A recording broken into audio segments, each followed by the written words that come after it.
متعلق قرآن و حدیث کی کیا تعلیمات ہیں؟ دیکھیں جی، جوڑے آسمانوں پہ بننے کا صرف ایشو نہیں ہے، بلکہ سب کچھ ہی آسمانوں پہ ہی ہو رہا ہے۔ تقدیر کے اندر تو اللہ تعالیٰ نے اپنے ڈیوائن وزڈم سے چیزیں لکھ دی ہوئی ہیں، ٹھیک، البتہ ظاہر ہے کہ اس کی ایگزیکیوشن دنیا میں ہوتی ہے، لیکن اس کا یہ مطلب نہیں ہے کہ آپ نے جو ہے وہ دنیاوی طور پہ نہیں چیزوں کو دیکھنا۔ لوگ جو ہے وہ شادی کے اوپر استخارے بھی کرواتے پھر رہے ہوتے ہیں۔ استخارہ تو بالکل اینڈ والی چیز ہے۔ استخارہ تو اللہ سے مشورہ ہے، بندوں سے بھی مشورہ کرنا ہے۔ نبی علیہ السلام نبیوں کے صحابہ سے مشورہ کرتے تھے، استخارے پہ نہیں سب کچھ چیزوں کو چھوڑ دیا ہوتا۔ دنیاوی طور پہ آپ نے رشتہ کرتے وقت دیکھنا ہے کہ معاملات کیسے ہیں۔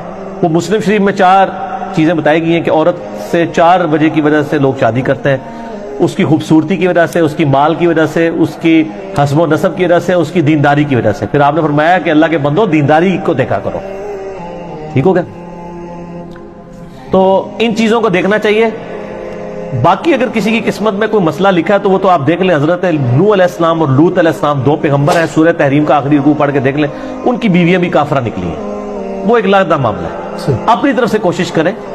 باقی تقدیر میں جو کچھ لکھا ہے وہ اللہ نے اپنے علم سے لکھا ہوا ہے، مستقبل میں ہونے والا، نہ کہ ہمیں اس تقدیر کا پابند کیا ہوا ہے، بلکہ جو کچھ ہونا تھا وہ اللہ کے علم میں پہلے سے تھا، نہ یہ کہ اس نے پابند کیا کہ ہم یہ کریں۔ جی، البتہ جب ہو جائے نا، پھر آپ یہ کہہ سکتے ہیں کہ میری نصیب میں یہ لکھا تھا۔ ایک بندہ پیپر دینے کے لیے اسکول ہی نہیں جاتا اور فیل ہو جاتا ہے، پھر کہ جی میری قسمت میں ہی لکھا تھا۔ وہ تو خود ہی نہیں گیا، خالی پیپر دیا ہے، فیل آیا ہے، ٹھیک ہے؟ تو قسمت میں یہ لکھا تھا کہ اگر خالی پیپر دے گا تو فیل ہی ہوئے گا، اور اگر پریایا دے گا تو پاس ہو جائے گا۔ یہ بھی لکھا سی قسمت، تو اسی وہ اڈاپٹ کر لیا، ٹھیک ہو گیا؟ باقی دعا کی تو امپورٹنس ہے۔ صحیح مسلم میں حدیث ہے، جو شخص یہ چاہے کہ اس کی عمر دراز کر دی جائے اور اس کے رزق میں برکت ہو تو وہ اپنے رشتہ داروں سے صلہ رحمی کرے۔ رشتہ داروں کے ساتھ اس نے سلوک کرنے سے آپ کی دولت بھی بڑھتی ہے اور عمر بھی۔ اور رشتہ داروں میں پہلے نمبر پہ ماں باپ، بیوی، بچے اور بہن بھائی ہیں، باقی بعد میں۔ لوگ رشتہ داروں سے فوراً سمجھتے ہیں کزنز، اور بہن بھائیوں کو چھوڑ دیتے ہیں، ماں باپ کو چھوڑ دیتے ہیں، بیوی بچوں کو چھوڑ دیتے ہیں۔ تو بخاری اور مسلم دونوں میں یہ حدیث ہے کہ جس شخص کی یہ خواہش ہو کہ اس کے رزق میں برکت ہو اور عمر میں برکت ہو جائے، وہ اپنے رشتہ داروں کے ساتھ اس نے سلوک کرے۔ تو ظاہر ہے اس نے سلوک یہ ہے کہ آپ نے اخلاقی طور پہ بھی اور مالی مدد بھی ان کی کرنی ہے۔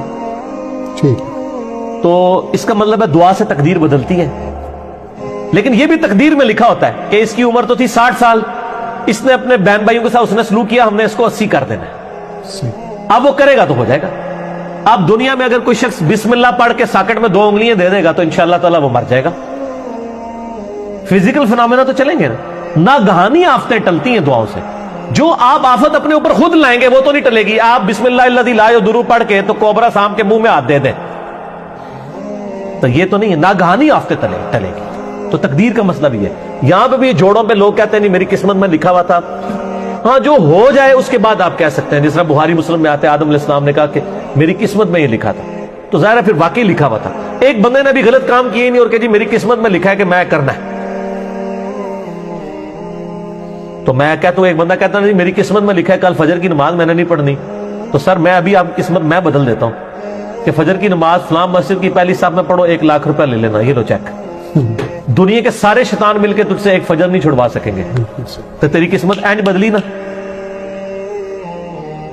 اور تقدیر کے اوپر مسئلہ نمبر 104 ABC 3 میرے لیکچر ہیں، میں نے ڈیٹیل کے ساتھ اس میں بتایا کہ بدقسمتی انسان خود کماتا ہے۔ اور سورہ طٰہٰ کے اندر بھی ایک آیت آتی ہے، یہ کریٹیکل ٹاپک ہے تو میں وہ آیت چاہ رہا ہوں یہاں پہ کوٹ کر دوں، بالکل اینڈ کے اوپر جاتی ہے۔ اللہ نے فرمایا بدبخت کون ہوتا ہے؟ وہ ہوتا ہے جو اپنی بدبختی خود کماتا ہے۔ سورہ طٰہٰ کی آیت نمبر ہے 123۔ یہ اب انگریزی عربی میں بعض کا تو میں 2 کو 3 پڑھ جاتا ہوں، وہ اس طرح جڑا ہوا لکھا ہوتا ہے چھوٹا سا۔ اس میں ہے کہ آدم علیہ السلام کو جب اللہ تعالیٰ نے زمین پہ اتارا تو کہا قَالَ اهْبِطَا مِنْهَا جَمِيعًا، ہم نے کہا کہ اب تم دونوں زمین پر اتر جاؤ، بَعْضُكُمْ لِبَعْضٍ عَدُوٌّ، تم میں سے بعض کا دشمن ہوگا۔ فَإِمَّا يَأْتِيَنَّكُم مِّنِّي هُدًى، اب جب کبھی کوئی ہدایت کی بات میری طرف سے تمہارے پاس آئے گی، یعنی نبیوں کے ذریعے کتابیں، فَمَنِ اتَّبَعَ هُدَايَ، جو کوئی ہدایت کی پیروی کرے گا، فَلَا يَضِلُّ وَلَا يَشْقَىٰ، جو کتابوں کی پیروی کرے گا نہ گمراہ ہوگا نہ بدبخت ہوگا۔ قرآن کی پیروی کرنے والا بدبخت نہیں ہوتا. قرآن کہہ رہا ہے سورہ طٰہٰ آیت نمبر 123، جو نبیوں پر اتری ہوئی کتابوں کی پیروی کرے گا لا یضل ولا یشقی.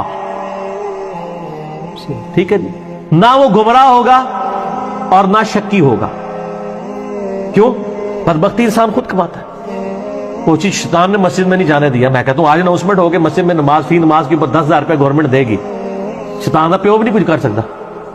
اور اس کا سائملٹینیس کنٹراسٹ ہے، اگر ایک نماز چھوڑنے پر اللہ تعالیٰ کی طرف سے دنیا میں ہی عذاب آنا شروع ہو جائے تو کوئی شخص بھی نماز سے غافل نہیں ہوگا. اگر انسان مسجد کی طرف نہ جائے تو اس کے پاؤں پہ اسی وقت فالج گرے تو اگلی نماز کے لیے تو کہے گا یا اللہ ایک بار میری ٹانگیں ٹھیک کر دے، میں پہلے جا کے مسیتی پہ جاؤں. تو دنیا کو اللہ نے فزیکل چیزوں کے ساتھ جوڑا ہوا ہے، آخرت چونکہ ادھار ہے، چھپی ہوئی ہے، اس لیے انسان جو ہے اس معاملے میں سستی کر جاتا ہے.